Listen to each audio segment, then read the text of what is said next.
Hello everybody, Sunday Adelaja here on the program Reconstructing Nigeria and Nigerians.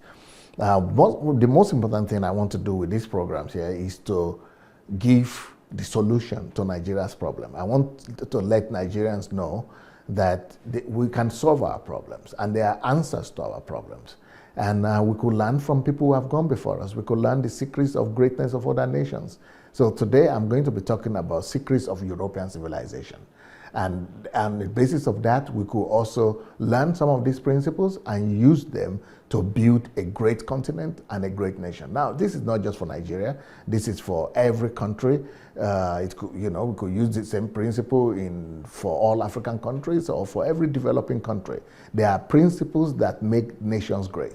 Anytime you see some results, some fantastic results or accomplishments, know that there have been some secrets that are behind them. So when you look at Europe, most of our people, Africans, we run to Europe, want to come to Europe to work, to study, because Europe is an echelon of civilization. It's a standard bearer in civilization. So what is their secret? What brought Europe to the place they are right now? Because most of our people don't ask these questions. We come to Europe, we just want to survive. We come to Europe, we just want to make a living. We can't just get a job and we work. We don't even know. We know that everything is working, but we don't know why and how. But today I want us to go into the secrets, the principles that we can learn from Europe's civilization. Number one thing that I want to pay attention to, and which we lack as a nation, is that for our nation to move forward, we need to define our own mission statement and do everything to accomplish and to hold up to that mission statement. I'm sure that most people know that most companies, especially most successful companies, have their mission statement. Now, if I ask, what is the mission statement of Ghana? I don't think anybody can tell me. What is the mission statement for Nigeria? What is the mission statement for your nation? Do you have a mission statement? That is why I am studying the secrets of the greatness of nations, so that we could learn the principles and then set them out as our mission statements, as our goals, and determine our own, define our own goals for ourselves, determine our own mission statement for ourselves, and then devote everything to pursue it. Now, when it comes to Europe, you will see that these mission statements were a combination of what the great Greek philosophers taught and what Roman philosophers and Roman emperors, left for them. So, especially the principles that the Protestant reformers left behind. So what are these principles upon which Europe was made? And what are the principles that has made Europe to become the Europe that we see today? First, it's a principle of self-denial. For Europe to become what it is today, they believe and they thought, and it has become part and parcel of them, that you cannot get any result without self-denial. Their forefathers, we are seeing their wealth today. But that wealth today in England, in Germany, is built on self-denial. But when they talk about self-denial, they always talk in all times when their civilization started. You will see that they always talk about self-denial in two directions. It's self-denial towards God and self-denial towards people. When it comes to self-denial towards God, is that you don't just live for yourself. So this is one of the things that made Europe great. Don't live for yourself, but live for the glory of God. That's why when you go to all the cities, the major cities of Europe, you will see cathedrals, churches, churches, because their whole belief system upon which their continent was built is that we deny ourselves, we work hard, not living for ourselves, but to the glory of God. But in Nigeria today, what people believe that is the glory of God. We also believe in God, but we are going to God for ourselves, for what God could give to us. So the reason why we are going to church is not for what we could do for God, but for what God could do for us. That is the big difference between the Christianity that transformed Europe and the Christianity that we are preaching right now. The Christianity that changed Europe, the Protestant values that changed Europe says, Nobody should live for himself. All of us, we deny ourselves. We deny ourselves. We are not living for ourselves. We are living for God. For his glory. And for his glory, we are building cities. For his glory, we are building industries. For his glory, we are building factories. For his glory, we are building laboratories. For his glory, we are studying. For his glory, we are getting education. We are building universities. For his glory, we are denying ourselves to glorify him. But in the Christianity that they teach today in our continent, they tell you that you go to church so that you will get blessed. You will get a car. You will get a house. You will get... So there are two aspects of self-denial that was taught by European Protestants. One is self-denial so that you glorify God. You do the will of God on the earth. Secondly, self-denial so that you don't live for yourself, but you are seeking the good of others. You deny yourself to seek the good and well-being of your neighbor. So instead of living for your own self and seek your own good, only your own good and your own well-being, you are taught, it is part of their principle that no, the well-being of your neighbor is your own well-being too. The goodwill, the well-being, the good of your neighbor is the good of the society in general. But in Africa today, nobody cares. In Nigeria, my country, Nigeria, nobody teaches you about the goodwill, about being good to your neighbor, about love for your neighbor, about taking care of your neighbor, about taking care of your environment, about not throwing papers everywhere. Why is it that in Europe today you don't find Europeans throwing papers and rubbishing everywhere? Because they believe that if you do anything like that, you are hurting your neighbor and you are hurting the society at large. So self-denial is the basis of their greatness. Self-denial is one of the major things that they built their country about. Self-denial so that you glorify God. Self-denial so that you will be able to seek the good, you do good to your neighbor. Self-denial for the sake of God and for the sake of other men. So next principle that Europe was built upon is hard work. Every European person is encouraged, especially in the years before. Even up to now, it has become part and parcel of them. It is in school, it is if you married a German woman, for example, or a Dutch woman, you see, work, it has just become part and parcel of them, hard work. But in our place, we don't even have institutions where people are being taught these things. But the way they taught it is that the churches are the people who spearheaded this campaign. They taught that work is the only way to manifest God's image on the earth. But what church in Nigeria is teaching that through hard work, through hard work you can manifest God's image on the earth. That the way for you to glorify God is not to just go to church or prayer mountains and pray, but to go to work and work hard and create something that is how you glorify God on the earth. But in our place, they will tell you, no, you need to go to prayer mountain, you need to come for anointing service, you need to go to church Monday to Friday. How can you build a great nation that way? You can never build a great nation that way. That is not Christianity. That is paganism. Now, next point that Europeans taught is that the source of joy and happiness is when you earn from labor, the profit of when you eat from the fruit of your labor, that joy comes and happiness is coming when you see the fruit of your labor. When you see the fruit of your labor is the source of happiness. But today, in my country, you don't want to see the fruit of your labor. You want people, destiny helper is what they are preaching to us, is what people want. Everybody wants somebody to do something for them. But the greatest happiness, what Europeans taught their children, is that the greatest happiness is not what somebody gave you, but is when you see the fruit of your own labor. That you have labored. And when you see the fruit of the labor, that is your greatest happiness. And that is why they started paying pensioners their pension money, because they have labored all their lives. So towards the end of their life, now they can have pension. That is where that is coming from, because they have used their youth to build the nation. Now they can earn from their labor. But if our people are just trying to make a living anyhow and deceive everybody, that's where we are having fraud from. So for us to build a nation, to reconstruct Nigeria, we need to first of all come up with our own value systems, which I'm going to talk about because I already came up with the value system for Nigeria and upon which Nigeria will be built. But we also need to be able to, penetrate through the system, make these values permeate through the system, through the media, through education, through entertainment, through families. We need to make these principles to go everywhere. So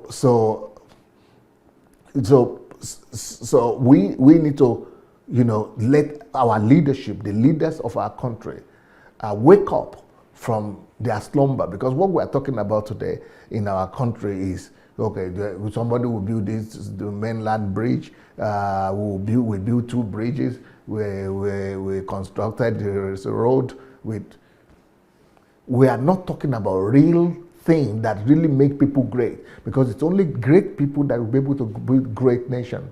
We are not talking about the values that will really change us and our attitude. The next thing that these Protestants preached that built Europe up and that made Europe the great Europe that we see today is what they call the dignity of labor. Dignity of labor.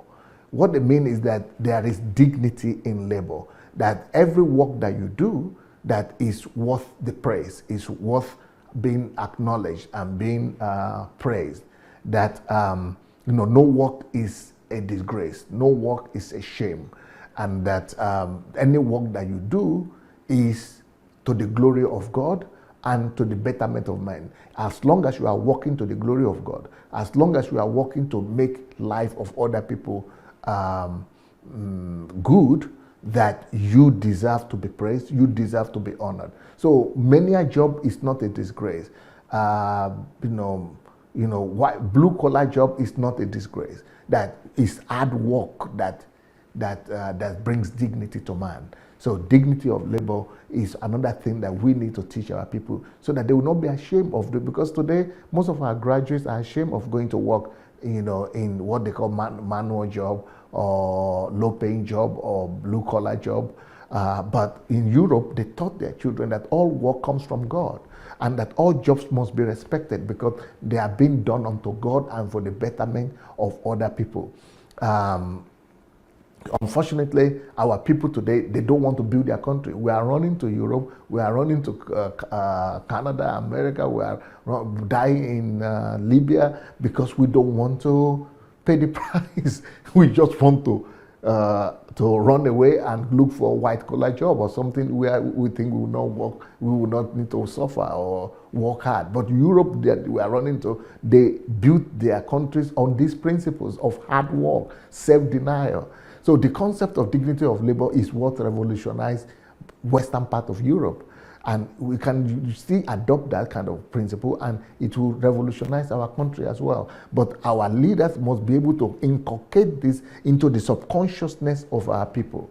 We need to be able to propagate this through our movies, through our educational system, through, everything we do. Because we need to let our people know that fortune, wealth, goodwill, only smiles, fortune smiles on the hard worker, not well-wishers. But right now we have more well-wishers than hard workers. Even graduates, our graduates are only, well-wishers. They are wishing themselves well, but they are not really ready to go and work hard and create opportunities for themselves. So the concept of dignity of labor took people off the street because during the Protestant Reformation and industrialization in Europe, there were a lot of people in the streets. But the concept of hard labor, the value system of working hard, dignity of labor is what took people off the street, took them into factories, took them into industries, and they were able to use it to build a great continent that we are all admiring today. So we need to also encourage our people that, there is dignity in labor, there is respect in labor, because every work is created by God. And just like God himself is a creator, we should let people know that they have to create just like God themselves. They have to work. God himself is working and they themselves have to work. God is our creator. He created us. our people also have to become creators and create something. Bring creativity out. That is our creativity, and that kind of concept that God is a creator and He created us, and we too must create something to glorify Him. That's what made 90% of inventions during industrialization time. 90% of inventions came from Europe because everybody wanted to glorify God through their creation. They wanted to create something through the dignity of their labor. Those ones who are working at low-paying job, or the ones who are working at high-paying job, all of them were proud of their work because they know they are working to glorify God, and through work, God is glorified. So another principle that was taught in Europe that made Europe great is that the Europeans thought that wealth and success is not a matter of luck. That wealth doesn't come from luck. Success doesn't come from luck or from miracle. So the major, and the people who did this were not the Protestants so much, they were the philosophers. Philosophers like Voltaire. They destroyed superstitions in regards to work and wealth. Because in Europe too, they had superstitions, that they had the god of this, especially from Greek mysticism and from Roman mysticism too. But the philosophers attacked the superstitions in regards to work and wealth and success. That no, success will not come because we went and do some sacrifice. Success will not come because we went and prayed to some gods. Success will not come because we have some statues in your house. Success will not come because we went and killed somebody's head. No, success will come only through hard work. Success will only come only through hard work. Success is not a matter of luck. It's as a result of hard work. And so that superstition that God will bless us and will give us success just disappeared from Europe. And because of that, freedom from superstitions that work, God will bless, money, miracle money will come, or destiny helper will come and help us. Because of the eradication of all those wrong belief systems, people were able to go and create wealth, thereby building their own country that way. So each worker in Europe, they value their participation in the process of creation. They know that if they don't work, they will not eat. And this is written in the Bible also. If we don't work, we will not eat. And so these people also started working hard, and they know that whatever they are doing is helping to build a great nation. So in the process, the factories just started appearing everywhere. Companies started appearing. Industries started springing up all over the place because these people had the right values. So it is the right value system that people have that builds a nation. The kind of country that we have is a reflection of the values system that we have. So if our country is not growing and we're in poverty, it's because we don't have the values that could build a nation, that could build industries, that could build those things, that could build the country. It means that the values that we have right now are not correct. And what is bothering me the most is that we don't have leaders. We don't seem to have people we don't have ideological approach to nation building. I can't see our value systems. I can't see programs that are promoting this. I can't see teachings and educational system and families that are promoting and bringing and imbibing these values of great nations into our country. Countries are not great because of their wealth. Countries are great thanks to the wealth of their values and their virtues. If we don't intentionally inculcate values and principles into our people, they will never be great. Our people will never be great, and our nations will never be great. Because a nation is only a reflection of the people, and the people can only do what they know. If we don't teach our people, if we don't inculcate these principles into them, they will not be able to become the kind of people that build great nations. And when we make them great inside, then they will be able to produce great things outside. I hope that the lesson from the European civilization will help our country to be able to do something right. Well, we have done it in the past as Africans. Look at that book here. It's called How Africans Brought Civilization to Europe. I hope that we will be able to learn from how Africans brought civilization to Europe, and we'll be able to also, bring civilization at least to our own continent again and to our own nations. Please get the book for more on this topic. This book will really help you to explore more on this subject. Thank you so very much for the love of God, church, and nation. Peace.